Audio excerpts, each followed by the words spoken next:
The best gift would be if Papa just died already, my daughter said on her 32nd birthday, looking me straight in the eye as my dying husband coughed up blood in the next room.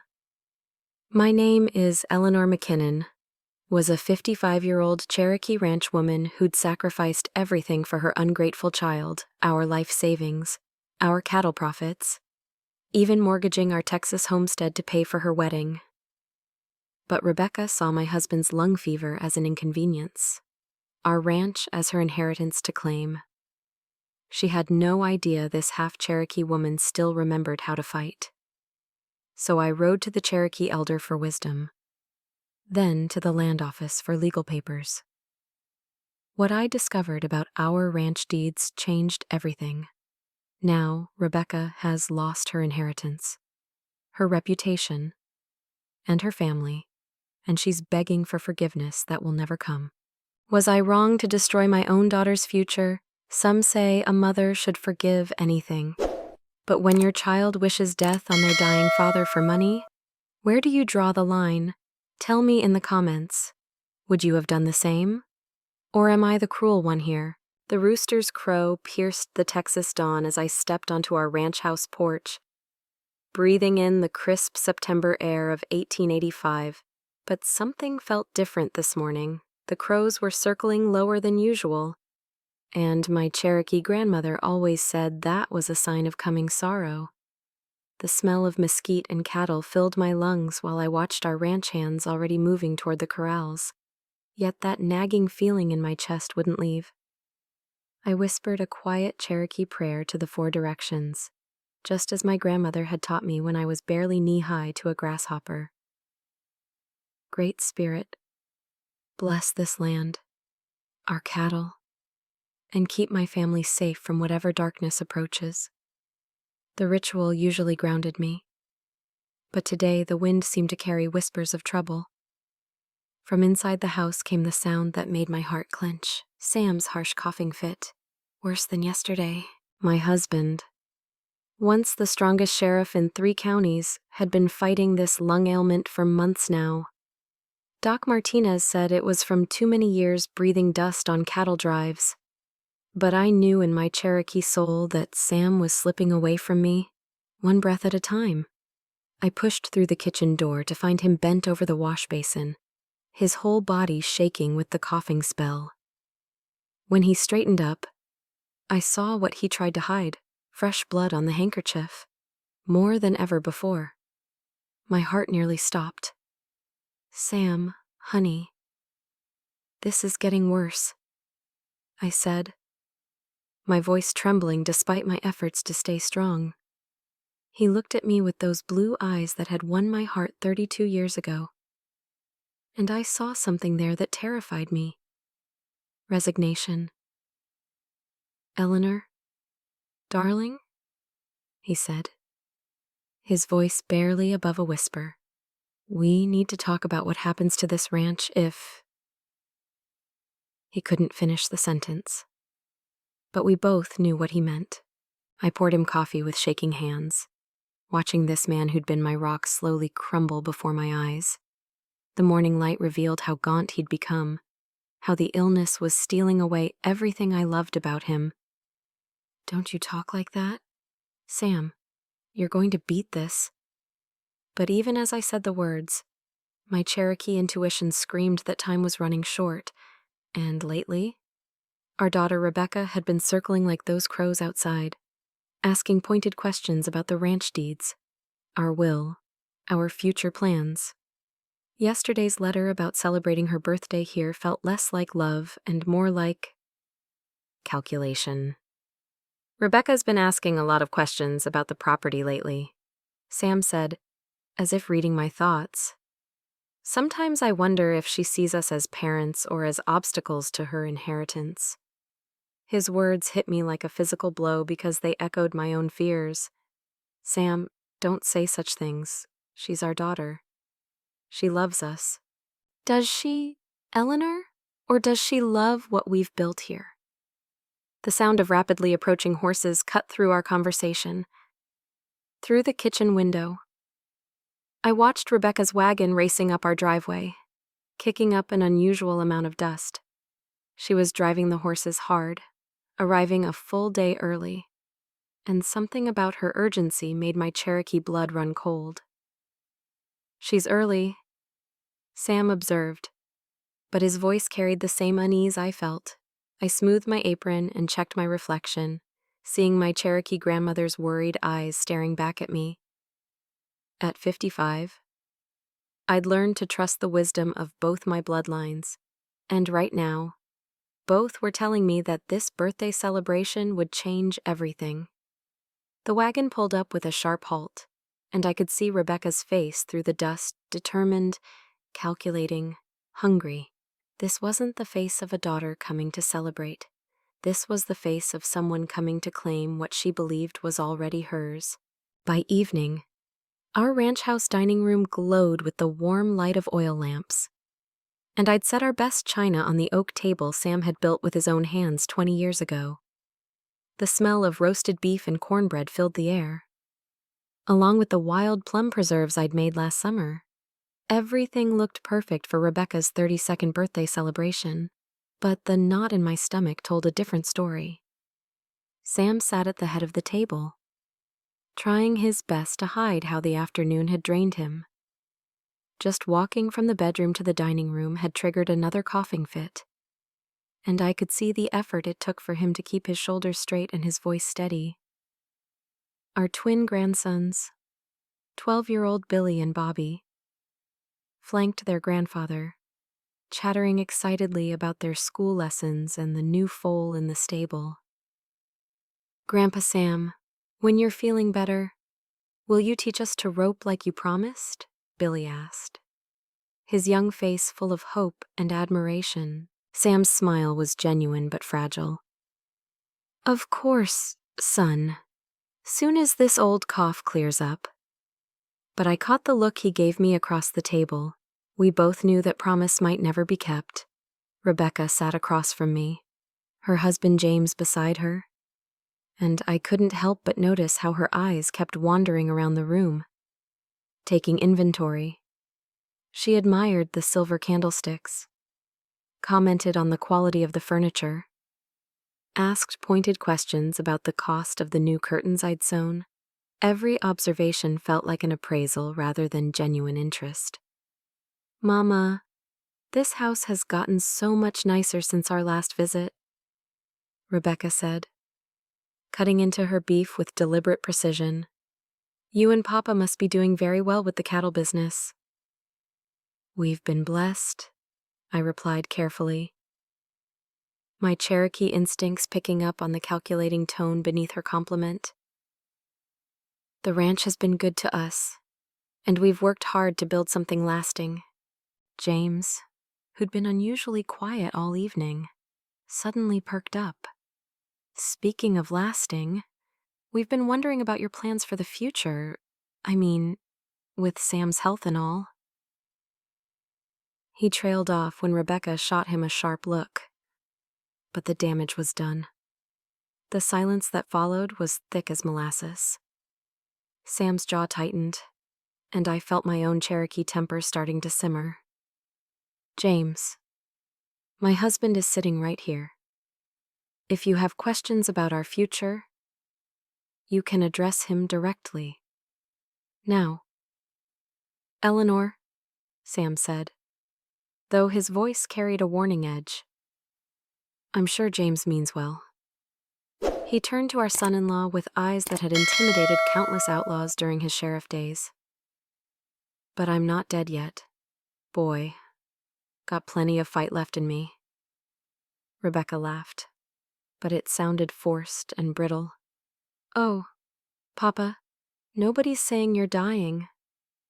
We're just concerned, practical. Someone needs to think about what happens to all this if something were to happen to you." She gestured around the room with her fork, and I realized she wasn't seeing our home. She was seeing her inheritance. "Rebecca, that's enough," I said firmly. But she continued as if I hadn't spoken. "I mean, Mama's getting older too. She can't possibly manage a ranch this size on her own. And the boys need security, a stable future. We've been thinking that maybe it's time to discuss transferring the deeds, making everything official while you're both still able to make those decisions. The words hung in the air like gun smoke. My grandsons had stopped eating, sensing the tension even if they didn't understand it. Sam's face had gone pale. But whether from illness or anger, I couldn't tell. The deeds, Sam repeated slowly, his sheriff's instincts clearly engaged. You want to discuss the deeds at your birthday dinner? Well, when else are we all together like this? Rebecca's voice took on that wheedling tone I remembered from her childhood, when she wanted something she knew she shouldn't ask for. Besides, it would be such a wonderful birthday gift, knowing that our family's future is secure. I felt something cold settle in my chest. This wasn't about security or love or family. This was about money and land and inheritance, dressed up in pretty words and served alongside my cornbread. Rebecca, I said quietly, your father and I will handle our affairs as we see fit. Tonight is supposed to be about celebrating you. But even as I said it, I could see the hunger in her eyes intensify. And I knew this conversation was far from over. After the dishes were cleared and the boys had been sent to bed in the guest room, Rebecca approached me with that smile I'd once thought was sweet, but now recognized as calculating. Mama, could we have a private word in the parlor? Just the two of us. James had already retreated to the porch with Sam, supposedly to discuss cattle prices. But I suspected my husband was using the conversation to gauge our son-in-law's true intentions. The flickering light from the stone fireplace cast dancing shadows across our parlor walls as Rebecca settled into the horsehair sofa, her birthday dress rustling with each movement. This has been such a lovely evening. Mama, she began, but her fingers were already fidgeting with her wedding ring. A tell I'd noticed since she was a child, whenever she was about to ask for something she knew she shouldn't. I've been thinking a lot about family lately, about legacy, about what really matters. I took the chair across from her, the same spot where I'd rocked her to sleep as a baby, where I'd mended her torn dresses, where I'd listened to her childhood dreams. What's on your heart? Rebecca. Well, it's Papa's condition, she said, leaning forward with feigned concern. Anyone can see he's getting worse. Mama, that cough, the way he struggles just to walk across the room. And you're not getting any younger either. This ranch is too much for you to handle alone.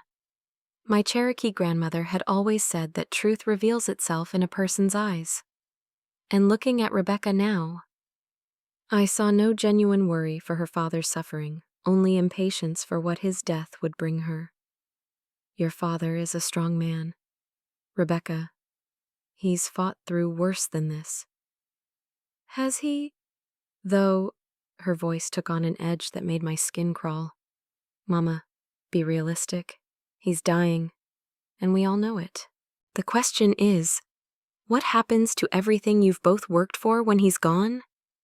The casual way she spoke of her father's death, as if it were an inconvenience rather than a tragedy, sent ice through my veins. Rebecca, how can you talk about your father like that? She waved her hand dismissively. I'm being practical. Mama, someone has to be. Now. James and I have been discussing this, and we think the best thing would be for you to sign the ranch deeds over to us now, while Papa can still witness the documents.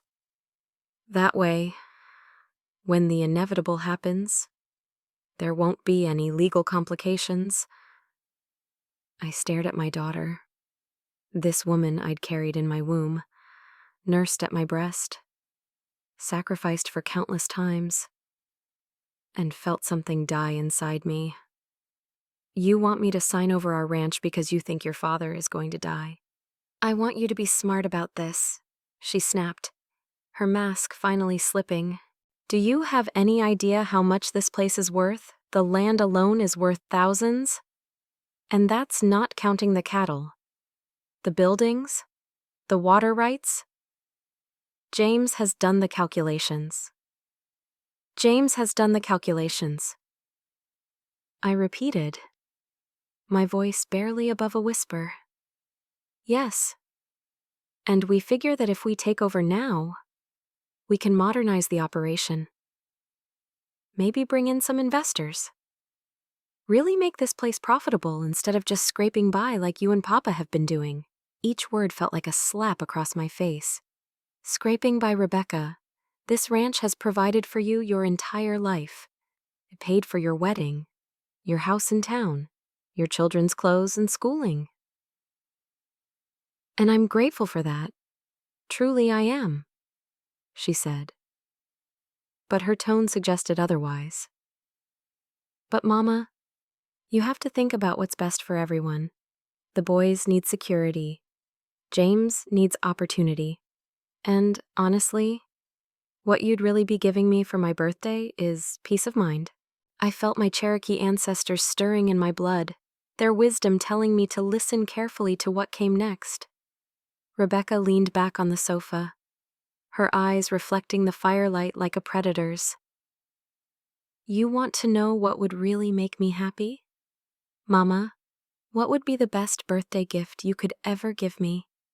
My heart was already breaking, but I asked anyway.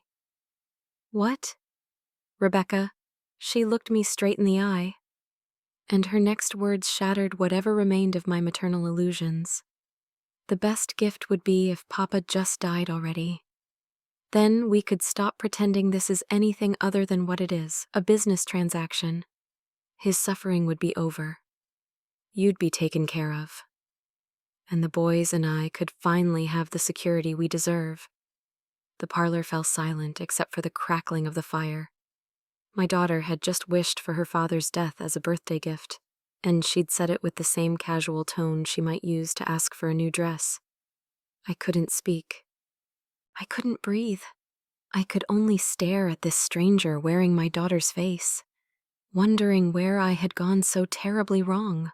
Long after Rebecca had retired to the guest room and James had helped Sam to bed, I sat alone on our ranch house porch, wrapped in my grandmother's Cherokee blanket, staring up at the vast Texas sky.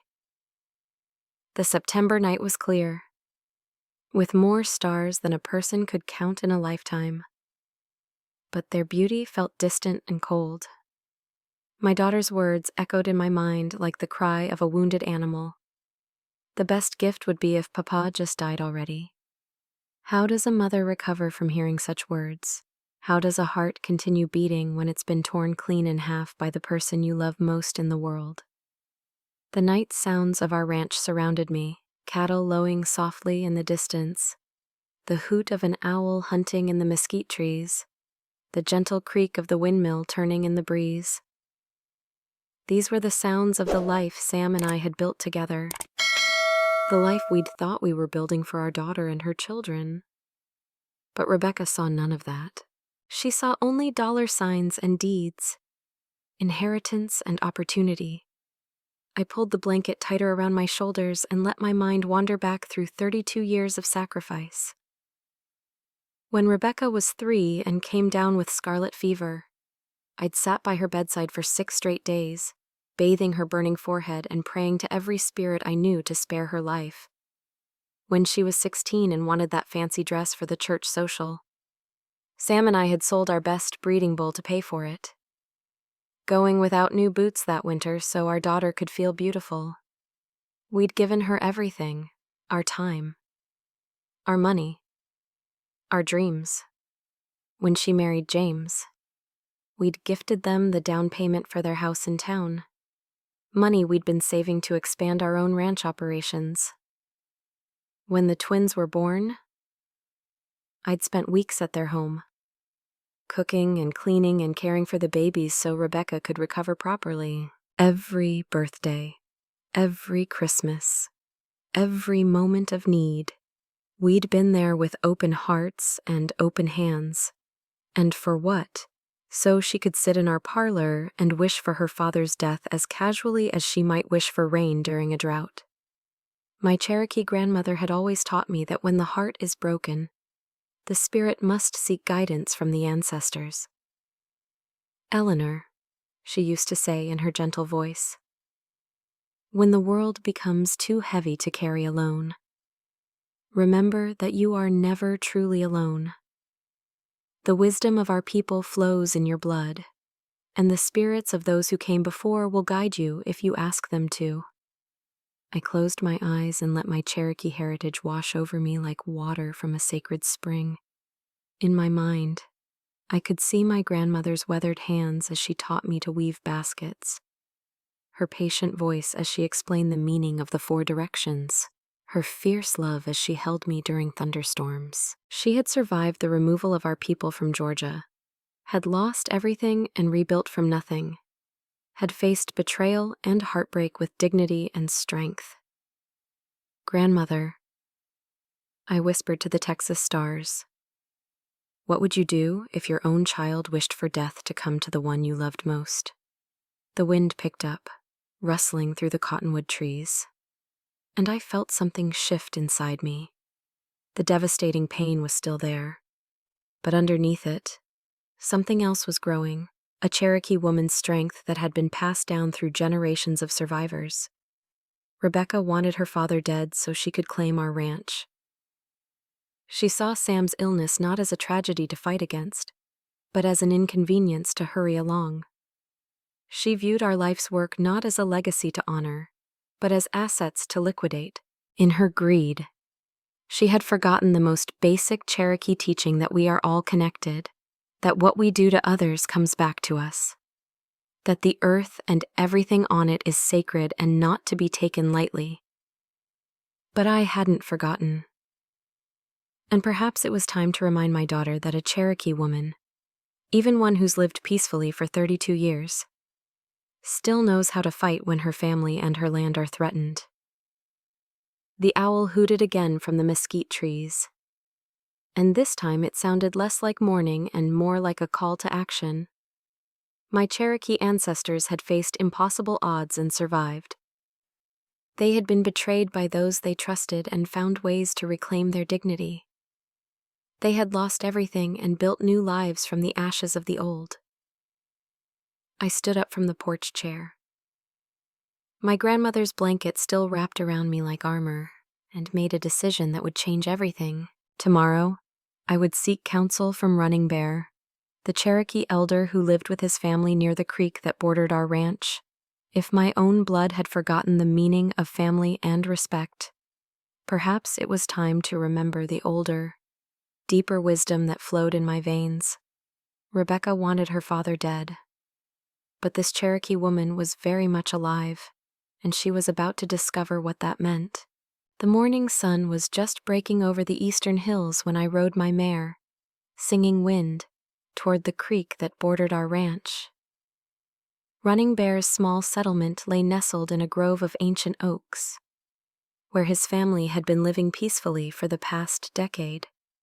The Cherokee elder had become a respected figure among both the Anglo and Mexican families in our area, known for his wisdom in settling disputes and his knowledge of both old ways and new laws.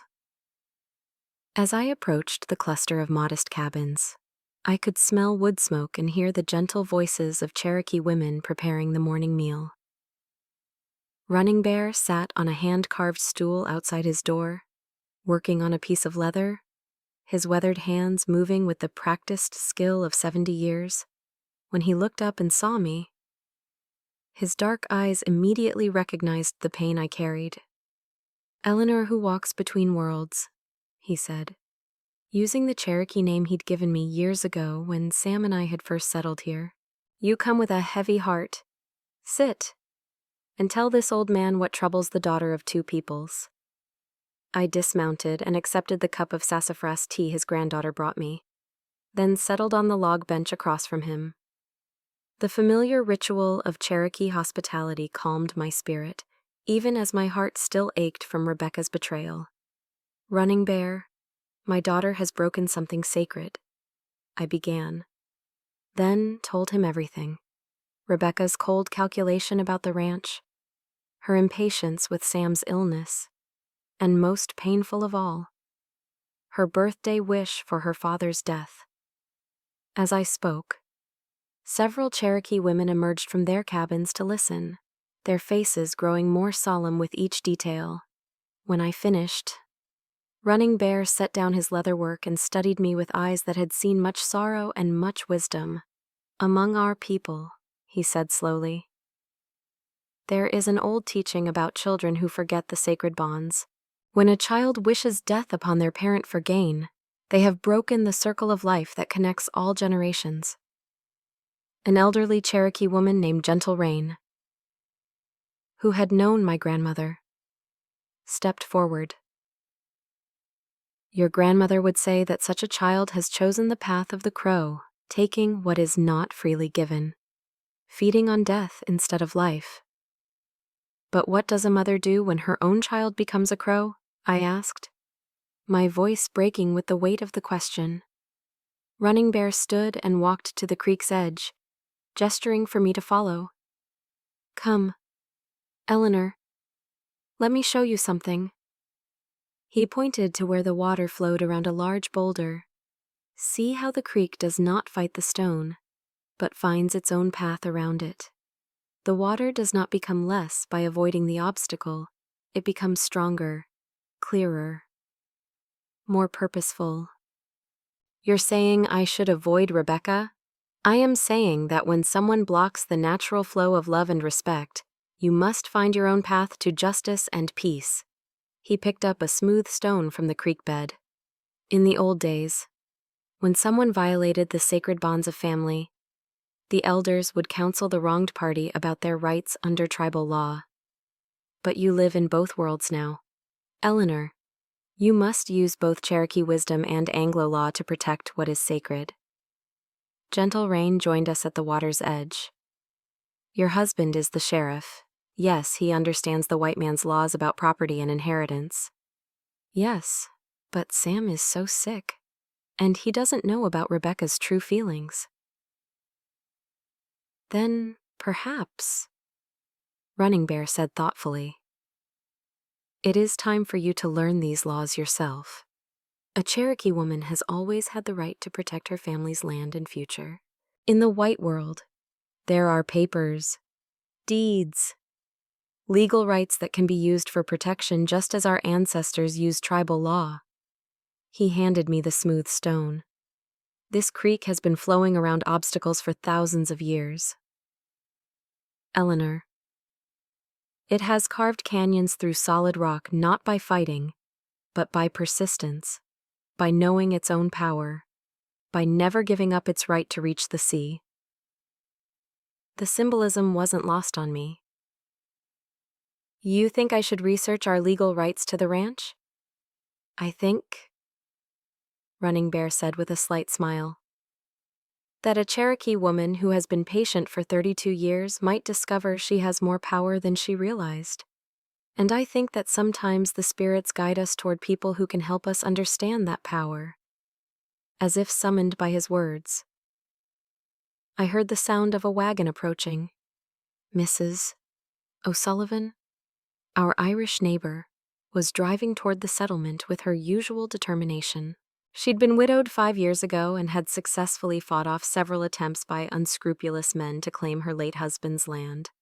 "Ah," Running Bear said, his eyes twinkling with what looked suspiciously like Cherokee mischief. "The spirits work quickly today. Perhaps you should speak with the woman who knows both grief and victory in the white man's courts."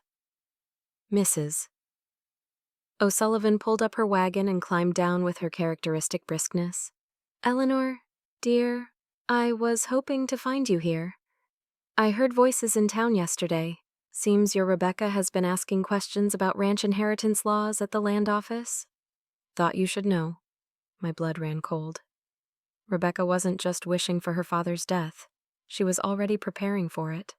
Running Bear placed his hand on my shoulder. The creek has found its boulder. Eleanor, now you must decide which way you will flow. Mrs.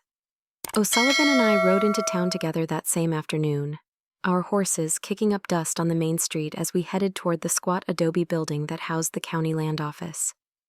The September heat was fierce, but my Cherokee blood felt ice cold with determination.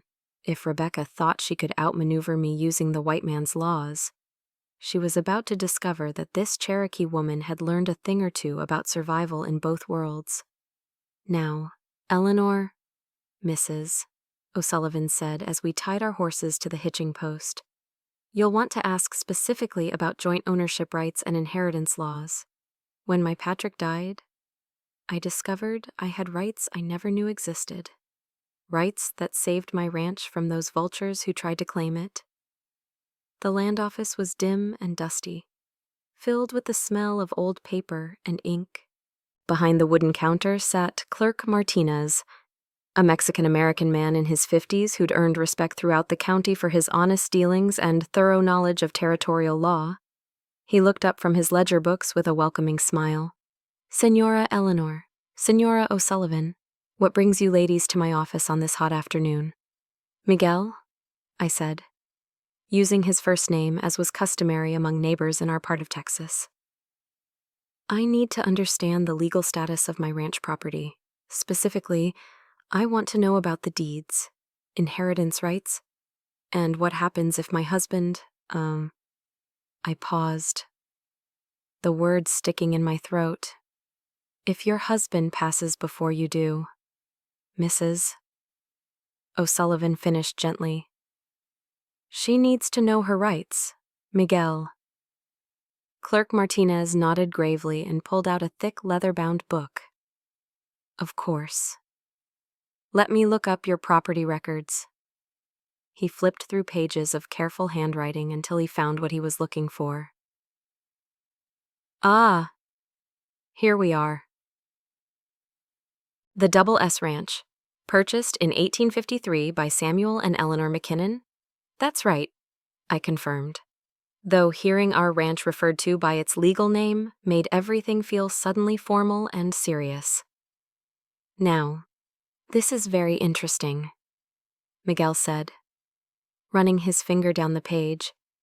The original deed was filed under joint ownership with right of survivorship. This means that if either spouse dies, the surviving spouse automatically inherits full ownership of the property.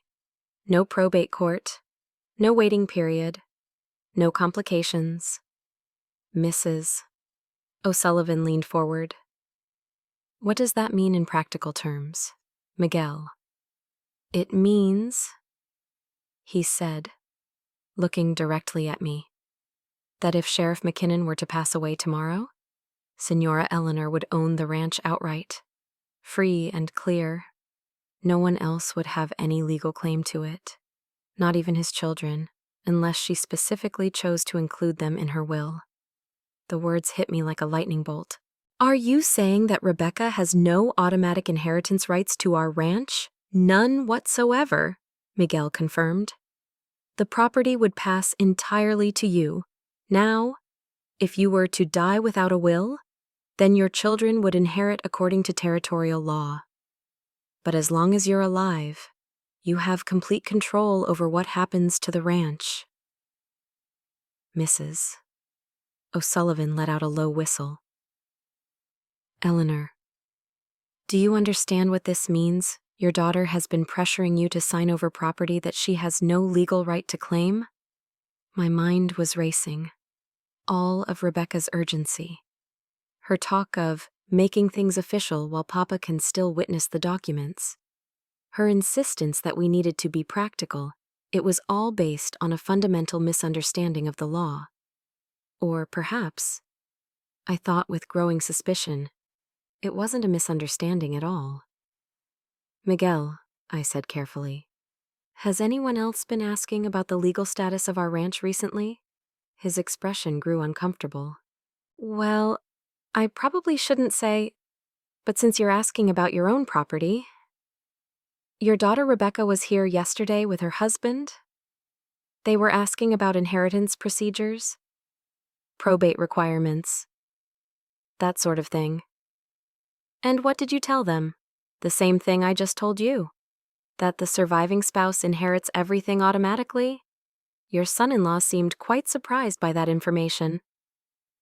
I got the impression he thought the property would be divided among all family members. Mrs. O'Sullivan and I exchanged a meaningful look. Rebecca's cruel birthday wish suddenly made even more sense. If Sam died, she assumed she'd inherit a portion of the ranch automatically. Learning that everything would go to me instead must have been quite a shock. There's something else you should know, Miguel continued, pulling out another document. Under territorial law, a married woman has the right to make decisions about jointly owned property, including the right to sell, transfer, or mortgage it, as long as she has her husband's consent. But in cases where the husband is incapacitated by illness— He paused delicately. Go on, I encouraged. If a physician certifies that the husband is too ill to make sound financial decisions, the wife can act on his behalf with court approval. It's a protection built into the law to prevent families from losing their property during medical crises. Mrs. O'Sullivan placed her hand on my arm. Eleanor, do you see what this means? You have far more power than you realized. You don't have to wait for anyone's permission to protect your ranch. As we left the land office, my head was spinning with possibilities. Rebecca thought she was dealing with a helpless Cherokee woman who didn't understand legal matters. She was about to discover that this particular Cherokee woman had just learned how to use the white man's laws as skillfully as her ancestors had once used bow and arrow. The creek had found its way around the boulder, just as Running Bear had promised. 3 days later, I returned to the land office with a leather satchel containing documents that would change everything. Mrs. O'Sullivan rode beside me, her face set with the same determination that had helped her save her own ranch 5 years earlier. In my satchel was a physician's certificate from Doc Martinez stating that Sam's lung condition had progressed to the point where he was no longer capable of making complex financial decisions. A painful truth, but a necessary legal step. Are you certain about this? Eleanor Mrs. O'Sullivan asked as we dismounted outside the adobe building. Once you file these papers, there's no going back. I touched the Cherokee medicine pouch my grandmother had given me, now hanging beneath my dress. Running Bear told me that the creek doesn't ask the boulder's permission to flow around it. I'm done asking permission. Inside the land office, Clerk Martinez was waiting with the official territorial documents spread across his desk. Also present were 2 witnesses required by law, Doc Martinez, who had treated our family for years, and Reverend Thompson from the Methodist Church, both men whose reputations were beyond question in our county. Señora Eleanor, Miguel said formally, you understand that what we're doing today will transfer complete legal authority over the Double S Ranch property to you alone, based on your husband's medical incapacity. I understand completely, I replied, my voice steady despite the magnitude of the moment. My husband is dying, and I refuse to let vultures circle our life's work while he still breathes. Doc Martinez, a kind man with silver hair who'd delivered Rebecca 32 years ago, looked uncomfortable but resolute. Eleanor, I've known you and Sam since you first settled here. What I'm certifying today is medical fact, not opinion. Sam's condition has deteriorated to where he can barely stay awake for more than a few hours at a time. The lung fever has affected his thinking, his memory. It's not fair to burden him with complex legal decisions. Reverend Thompson nodded gravely. I visited with Sam just yesterday. Eleanor, he's more concerned with making peace with his maker than with earthly matters. I believe you're doing the right thing by taking this burden from his shoulders. Miguel dipped his pen in the inkwell and began the formal process. By the authority vested in me by the Territory of Texas, I hereby witness the transfer of complete legal authority over the property known as the Double S Ranch From Joint Ownership to Sole Ownership by Eleanor McKinnon, based on the medical incapacity of her spouse, Samuel McKinnon. As he spoke, I signed my name with careful precision on document after document. Each signature felt like reclaiming a piece of my own power, my own right to protect what Sam and I had built together. The Cherokee part of my soul sang with satisfaction. This was justice in the truest sense, using the white man's laws to protect sacred ground from those who would desecrate it. The transfer is now complete, Miguel announced, pressing the official territorial seal into warm wax. Señora Eleanor, you are now the sole legal owner of the Double S Ranch and all its assets. No one can challenge your authority over this property without your explicit consent. Mrs. O'Sullivan squeezed my hand. How does it feel to be the most powerful woman in 3 counties? Before I could answer, the sound of rapid hoofbeats outside caught our attention. Through the window, I could see Rebecca's wagon approaching at dangerous speed, dust flying behind the wheels. My daughter had somehow learned what was happening and was racing to stop it. She burst through the land office door like a woman possessed, her face flushed with anger and panic. "What is going on here?" she demanded, her eyes wild as they took in the official documents on Miguel's desk. "Rebecca," I said calmly, standing to face my daughter with newfound authority, "I'm protecting our family's ranch from those who would exploit your father's illness for their own gain." "You can't do this," she screamed, lunging toward the desk. "That ranch belongs to our family. You have no right to steal our inheritance." Miguel stood up, his voice carrying the weight of territorial law. "Miss, your mother has every legal right to do exactly what she's done. The property was jointly owned with right of survivorship, and given your father's medical condition, she now has sole authority over all decisions regarding the ranch." Rebecca's face went white as the implications hit her. But you said yesterday that children inherit when their parents die." "I said children inherit when both parents die without a will," Miguel corrected. "Your mother is very much alive and now has complete control over her property. If she chooses to leave you nothing, that is entirely her legal right." The look Rebecca gave me was pure hatred, but underneath it, I saw something else: fear. For the first time in her life, she was facing a mother who couldn't be manipulated, couldn't be guilt-tripped, couldn't be pushed around. "Mama," she said, her voice suddenly small and pleading. "Surely you don't mean to cut your own daughter out of her rightful inheritance." I looked at this woman who had wished for her father's death as a birthday gift, and felt the last chains of maternal guilt fall away. "Rebecca," I said with Cherokee steel in my voice, "you wanted your father dead so you could claim what you thought was yours. Now you'll discover what it means to face a living Cherokee woman who's finally learned her own power."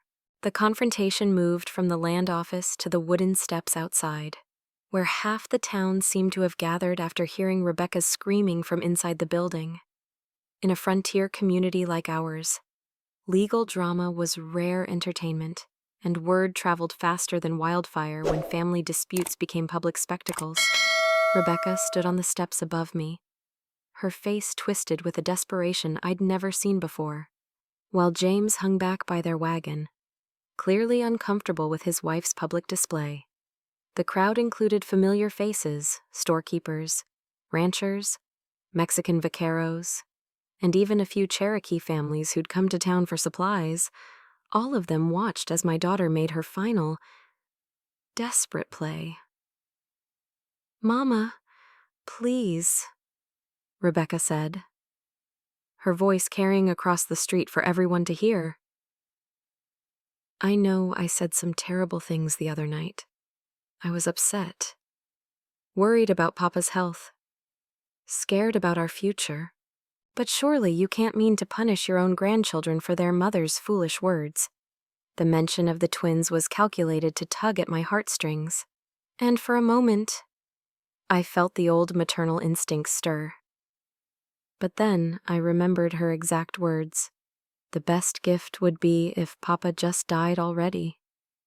Some wounds cut too deep for pretty apologies to heal. Rebecca, I said, my voice calm but carrying clearly in the afternoon air. You didn't speak from worry or fear. You spoke from greed. There's a difference. And everyone here knows it. A murmur ran through the crowd. Mrs. Patterson from the general store whispered something to her husband, while old Tom Rodriguez, a Mexican rancher who'd known Sam for 20 years, shook his head in disgust. In a community where family loyalty was sacred, Rebecca's behavior was being judged by people whose opinions mattered. I made a mistake, Rebecca cried, throwing herself down on her knees on the wooden steps. I'm sorry, Mama. I'm so sorry. Please don't take away everything we've worked for. Everything you've worked for, I asked, stepping closer so she could see the steel in my Cherokee eyes. Rebecca, tell this crowd exactly what work you've done on our ranch. Tell them about the cattle drives you've ridden, the fences you've mended, the sleepless nights you've spent with sick animals. Her face flushed red because we both knew the answer. Rebecca had visited our ranch like a guest, not a partner. She'd enjoyed the profits from our cattle sales, but never participated in the backbreaking work that generated them. That's not fair. Mama, I had my own family to take care of, my own responsibilities. Yes, you did, I interrupted. And Sam and I supported those responsibilities for years. We paid for your wedding, helped with your house, watched your children whenever you asked. We gave you everything we had. And in return, you wished for your father's death so you could take what little we had left. James finally found his voice from beside the wagon. Eleanor, maybe we can work something out. Some kind of arrangement that benefits everyone? James, I said, turning my attention to my son-in-law. You were there when your wife made her birthday wish. You heard her say she wanted my husband dead. Did you speak up? Did you tell her that such words were wrong, or did you sit there calculating how much our ranch might be worth? His silence was answer enough. Several men in the crowd muttered their disapproval, and I could see that James understood his reputation in this community was now damaged beyond repair. Rebecca struggled to her feet, her dress dusty from kneeling on the wooden steps. Fine, she said, her voice turning hard and bitter. If you want to be cruel and vindictive, that's your choice. But don't expect to ever see your grandchildren again. Don't expect to be welcome in our home, or to be part of their lives. You're choosing money over family, Mama, and that makes you no better than you think I am. The threat about my grandchildren hit like a physical blow, but I'd learned from Running Bear that sometimes the creek must flow around the boulder, even when it hurts to leave familiar ground behind. Rebecca, I said sadly, I'm not choosing money over family. I'm choosing dignity over exploitation. I'm choosing to honor your father's legacy instead of letting you profit from his death. And if you want to keep my grandchildren from me because I won't let you steal our life's work, then you're proving exactly who you really are. The crowd was completely silent now, understanding that they were witnessing something profound, a Cherokee woman reclaiming her power from those who had taken her for granted for too long. Rebecca's face crumpled, but whether from genuine remorse or frustrated greed, I could no longer tell. This isn't over, Mama. There are other ways to challenge what you've done. Other legal options. I stepped closer to her, close enough that only she could hear my next words. Try them, daughter. You'll discover that this Cherokee woman has learned to fight in the white man's courts as fiercely as her ancestors fought on the battlefield. And unlike you, I have the entire community's respect behind me. As Rebecca and James climbed into their wagon and drove away in defeat, the crowd began to disperse. But not before several people approached me with words of support. The message was clear in choosing dignity over greed. I had chosen the path that our frontier community respected. 2 days after the confrontation in town, Running Bear sent word that the Cherokee community wanted to hold a blessing ceremony for the land that was now officially mine. The message came through his granddaughter, who rode to our ranch at dawn with an invitation that touched my heart. The elders say that when a Cherokee woman reclaims her power, the land itself must be blessed so that the spirits know the change is sacred.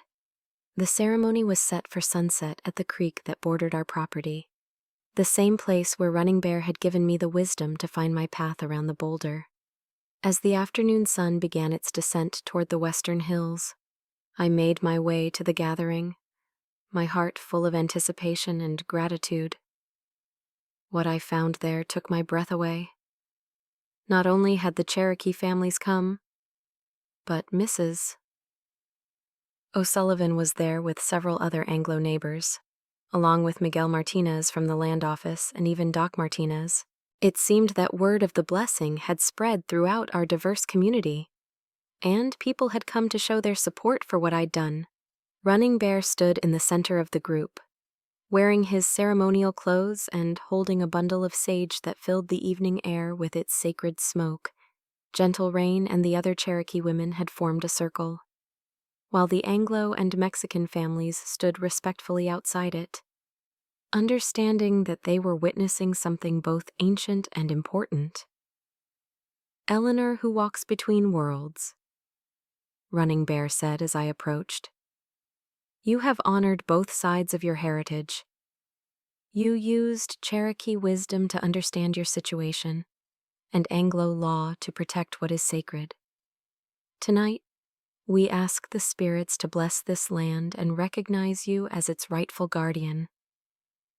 As the sage smoke drifted across the creek, Running Bear began to sing in Cherokee, his voice carrying the weight of generations. The other Cherokee voices joined his, creating a harmony that seemed to make the very air shimmer with spiritual energy. I felt my grandmother's presence so strongly that I could almost see her standing beside me, her weathered hand on my shoulder. "Great Spirit," Running Bear said, switching to English so all could understand. "We ask you to bless this land that has been protected by one of your daughters. Let the cattle grow strong, the grass grow green, and the water run pure. Let all who live here know peace, and let those who would do harm find that their path leads away from this sacred ground." Mrs.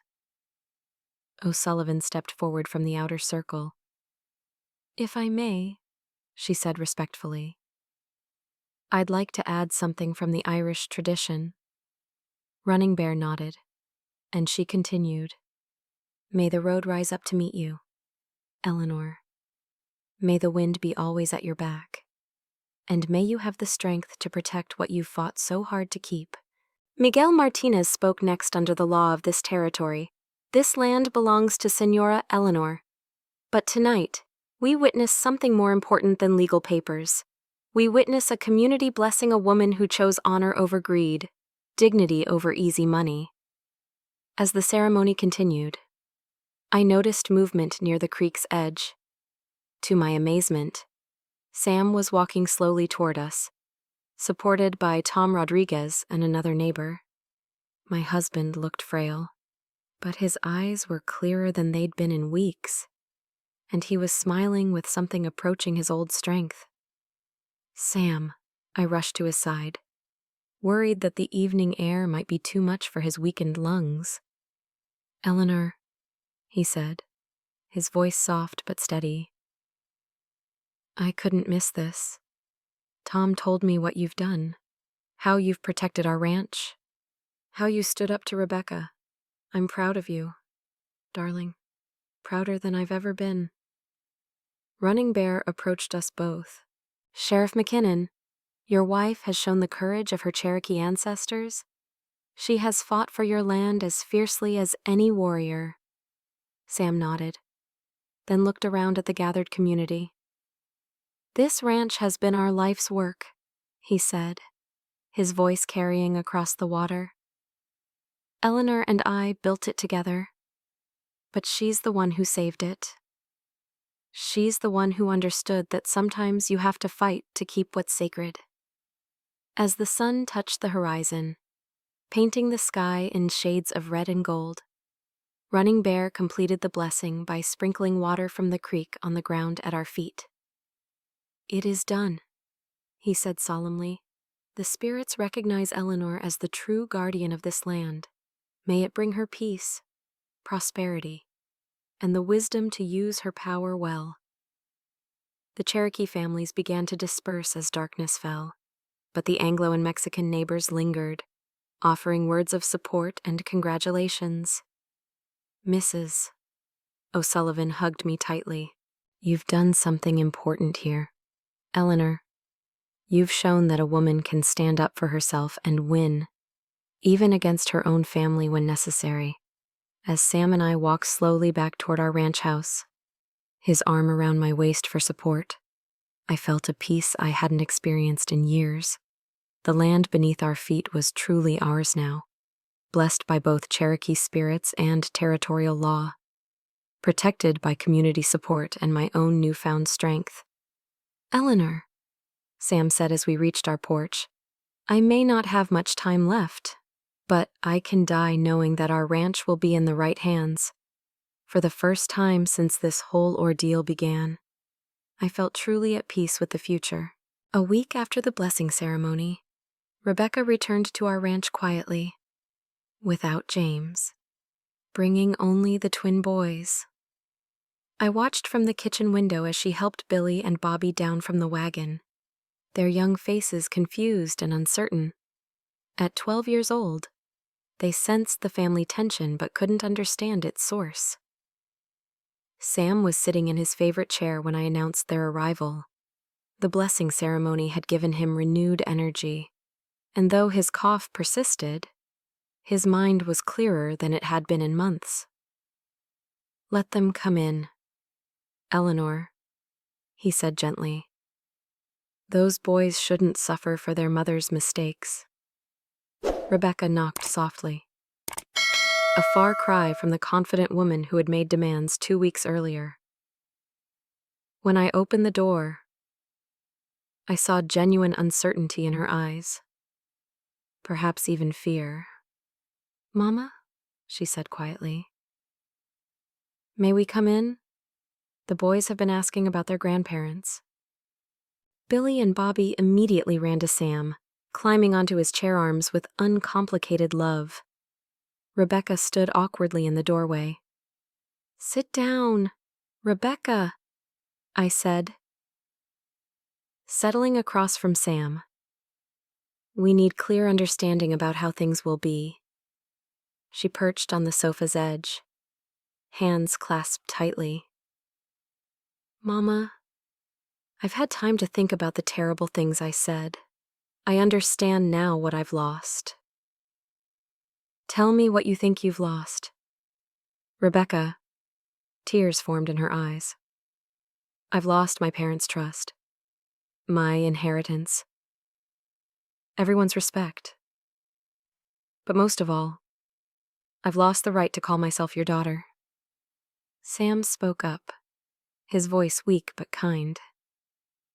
You'll always be our daughter, Rebecca. But being our daughter doesn't give you the right to wish for my death or treat your mother like a source of money. I know, Papa. She wiped her eyes. James is looking for work in San Antonio. We're moving there, starting over where people don't know about what I did. The boys looked up, suddenly alert. Are we moving away from Grandma and Grandpa? Billy asked. Rebecca's composure crumbled. Yes, sweetheart. We're going to live in the city. Here are my terms, I said firmly. You and James are no longer welcome on this ranch. But these boys are innocent. They can visit any time with someone we trust, Mrs. O'Sullivan or Doc Martinez. What about when you're both gone? Rebecca asked quietly. The ranch will be sold, and the money will go into a trust fund for Billy and Bobby. They'll receive it at 25. You and James will have no access. Rebecca nodded, her face pale. I understand. I suppose I deserve that. It's about protecting our grandchildren from the greed that destroyed our relationship with you, Sam said sadly. Billy spoke with childlike directness. Mama, why did you do something so bad that we can't live near Grandma and Grandpa anymore? Rebecca looked at her son, and I saw a glimpse of the little girl she used to be. I forgot that family is more valuable than money. Billy, I forgot that your grandparents worked hard their whole lives, and instead of being grateful, I became greedy. The farewells were heartbreaking. Both boys clung to us, promising to visit soon. As they climbed into the wagon, Rebecca turned back one last time.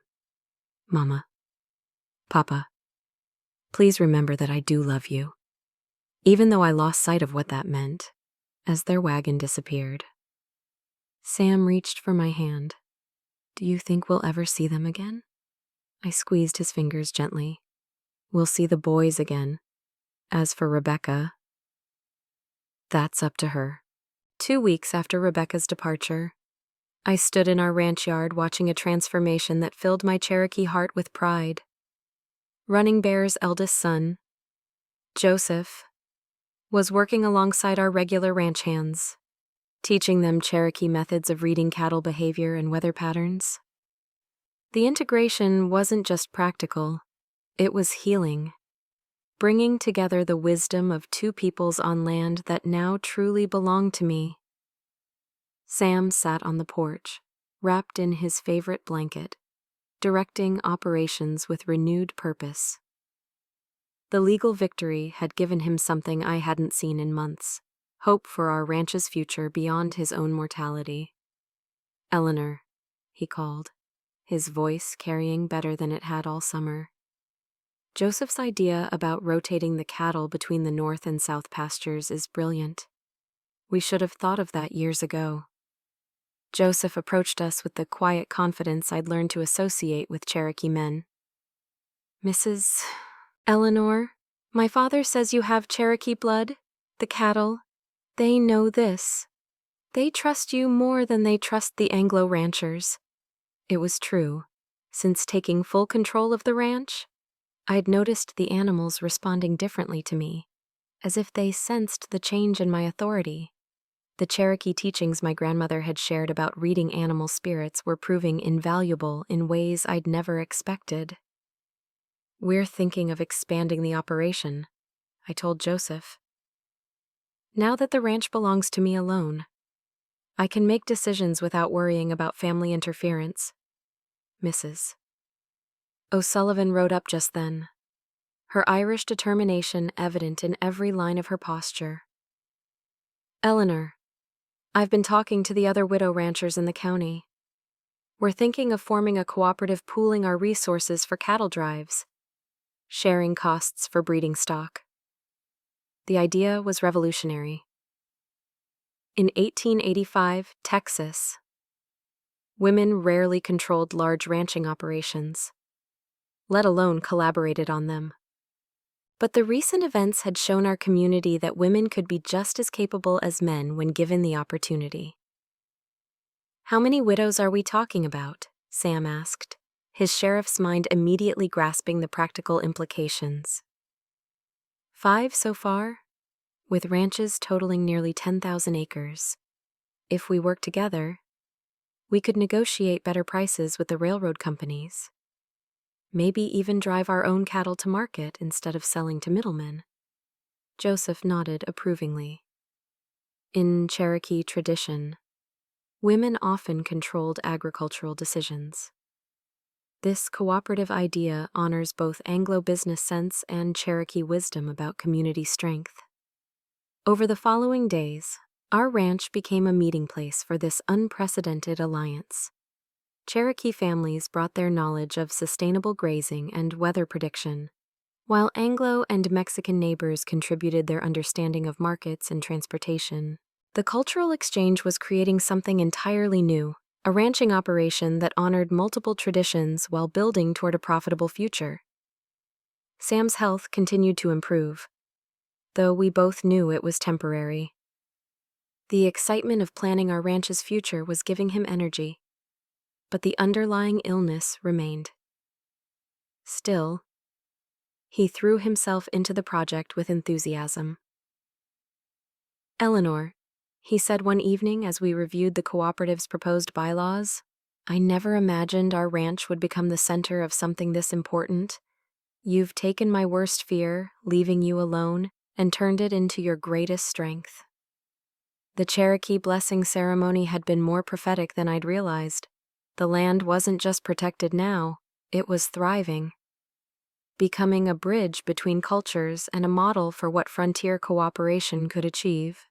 As autumn approached, our cattle were healthier, our grass more abundant, and our future more secure than it had ever been.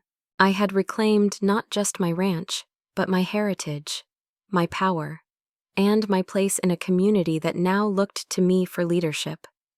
The creek had indeed found its way around the boulder, carving a new channel that was stronger and more beautiful than the original. 2 weeks after Rebecca's departure, I stood in our ranch yard watching a transformation that filled my Cherokee heart with pride. Running Bear's eldest son, Joseph, was working alongside our regular ranch hands, teaching them Cherokee methods of reading cattle behavior and weather patterns. The integration wasn't just practical, it was healing, bringing together the wisdom of 2 peoples on land that now truly belonged to me. Sam sat on the porch, wrapped in his favorite blanket, directing operations with renewed purpose. The legal victory had given him something I hadn't seen in months, hope for our ranch's future beyond his own mortality. "Eleanor," he called, his voice carrying better than it had all summer. "Joseph's idea about rotating the cattle between the north and south pastures is brilliant. We should have thought of that years ago." Joseph approached us with the quiet confidence I'd learned to associate with Cherokee men. "Mrs. Eleanor? My father says you have Cherokee blood. The cattle, they know this. They trust you more than they trust the Anglo ranchers." It was true. Since taking full control of the ranch, I'd noticed the animals responding differently to me, as if they sensed the change in my authority. The Cherokee teachings my grandmother had shared about reading animal spirits were proving invaluable in ways I'd never expected. "We're thinking of expanding the operation," I told Joseph. "Now that the ranch belongs to me alone, I can make decisions without worrying about family interference." Mrs. O'Sullivan rode up just then, her Irish determination evident in every line of her posture. "Eleanor, I've been talking to the other widow ranchers in the county. We're thinking of forming a cooperative, pooling our resources for cattle drives, sharing costs for breeding stock." The idea was revolutionary. In 1885, Texas, women rarely controlled large ranching operations, let alone collaborated on them. But the recent events had shown our community that women could be just as capable as men when given the opportunity. "How many widows are we talking about?" Sam asked, his sheriff's mind immediately grasping the practical implications. 5 so far, with ranches totaling nearly 10,000 acres. If we work together, we could negotiate better prices with the railroad companies, maybe even drive our own cattle to market instead of selling to middlemen. Joseph nodded approvingly. In Cherokee tradition, women often controlled agricultural decisions. This cooperative idea honors both Anglo business sense and Cherokee wisdom about community strength. Over the following days, our ranch became a meeting place for this unprecedented alliance. Cherokee families brought their knowledge of sustainable grazing and weather prediction, while Anglo and Mexican neighbors contributed their understanding of markets and transportation. The cultural exchange was creating something entirely new, a ranching operation that honored multiple traditions while building toward a profitable future. Sam's health continued to improve, though we both knew it was temporary. The excitement of planning our ranch's future was giving him energy, but the underlying illness remained. Still, he threw himself into the project with enthusiasm. "Eleanor," he said one evening as we reviewed the cooperative's proposed bylaws, "I never imagined our ranch would become the center of something this important. You've taken my worst fear, leaving you alone, and turned it into your greatest strength." The Cherokee blessing ceremony had been more prophetic than I'd realized. The land wasn't just protected now, it was thriving, becoming a bridge between cultures and a model for what frontier cooperation could achieve. As autumn approached, our cattle were healthier, our grass more abundant, and our future more secure than it had ever been. I had reclaimed not just my ranch, but my heritage, my power, and my place in a community that now looked to me for leadership. The creek had indeed found its way around the boulder, carving a new channel that was stronger and more beautiful than the original.